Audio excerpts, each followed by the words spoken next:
बहुत पुरानी बात नहीं, मगर यादें इतनी गहरी हैं जैसे सदियों पुरानी हों। शहर के एक कोने में, जहां शाम हमेशा थोड़ी उदास लगती थी, इल्तिजा रहती थी। उसकी आंखों में हमेशा एक सवाल होता था, ऐसा सवाल जिसका जवाब शायद जिंदगी भी पूरा ना कर सके। वो अक्सर खिड़की के पास बैठकर रेल की पटरियों को देखती रहती, जहां से रोज शाम को एक ट्रेन गुजरती थी। ट्रेन के साथ ही उसके ख्याल भी निकाल जाते। डोर, बहुत डोर। उसी शहर में एक छोटी सी लाइब्रेरी के ऊपर वाले कमरे में रेहान ज़ईर रहता था। रेहान लफ्जों का आदमी था। किताबें उसकी दुनिया थी और खामोशी उसकी सबसे गहरी दोस्त। उसके दिल में भी एक खाली जगह थी, लेकिन उसने उसे कभी लफ्जों में बंधने की कोशिश नहीं की। वो मानता था कि कुछ चाहतें पूरी होने के लिए नहीं होती, सिर्फ महसूस करने के लिए होती हैं। इल्तिजा और रेहान की मुलाकात किसी महफिल या कहानी जैसे मोड़ पर नहीं हुई। वो सिर्फ एक इत्तेफाक था। एक दिन बारिश बहुत तेज थी। इल्तिजा भीगती हुई लाइब्रेरी में घुसी, बस इसलिए कि बारिश थोड़ी थम जाए। रेहान काउंटर के पीछे खड़ा किताबों को संभाल रहा था।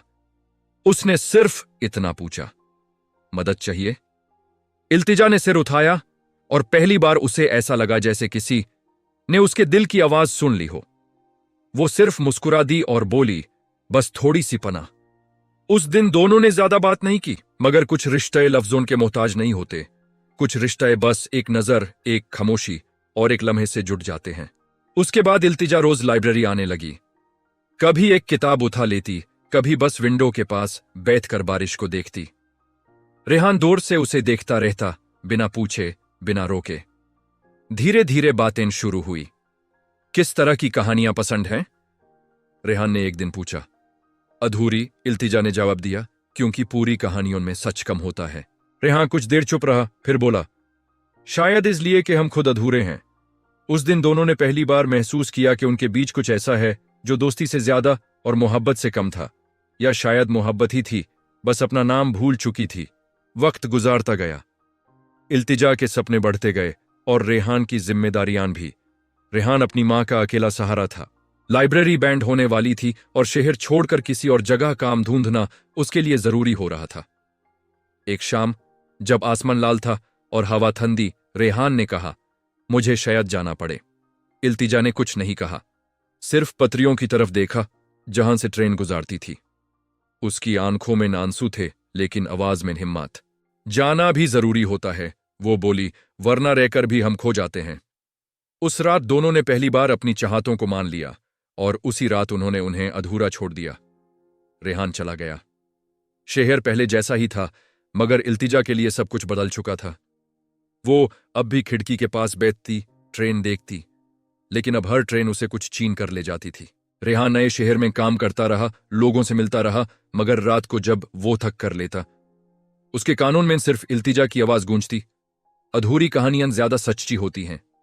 उसने कई खत लिखे, मगर भेजे नहीं। इल्तिजा ने भी कई बार फोन उठाया, मगर नंबर मिलाया नहीं। दोनों अपनी अपनी जगह जिंदा रहे, मगर पूरे नहीं हो पाए। सालों बाद एक दिन वही लाइब्रेरी दोबारा खुली, नए रंग, नई किताबें। रेहान किसी काम से शहर आया और अनजाने में लाइब्रेरी के अंदर चला गया। वहां विंडो के पास इल्तिजा बैठी थी। वही आंखें, वही खामोशी। दोनों ने एक दूसरे को देखा, ना गले मिले, ना आंसू बहाए, बस एक लम्हा पूरी जिंदगी जितना गहरा। कैसी हो? रेहान ने पूछा। जिंदा, इल्तिजा मुस्कुरा कर बोली। और तुम? अब भी अधूरा, रेहान ने धीरे से कहा। उस दिन दोनों ने समझ लिया कि कुछ चाहतें मिलकर भी पूरी नहीं होती, और कुछ सफर मंजिल पर पहुंचकर भी खत्म नहीं होते। रेहान फिर चला गया। इल्तिजा फिर अकेली रह गई, मगर इस बार दर्द कम था, क्योंकि सच सामने था। अधूरी चाहतें ही शायद जिंदगी को खूबसूरत बनाती हैं। अगर सब कुछ मिल जाए तो महसूस करने के लिए क्या बचे?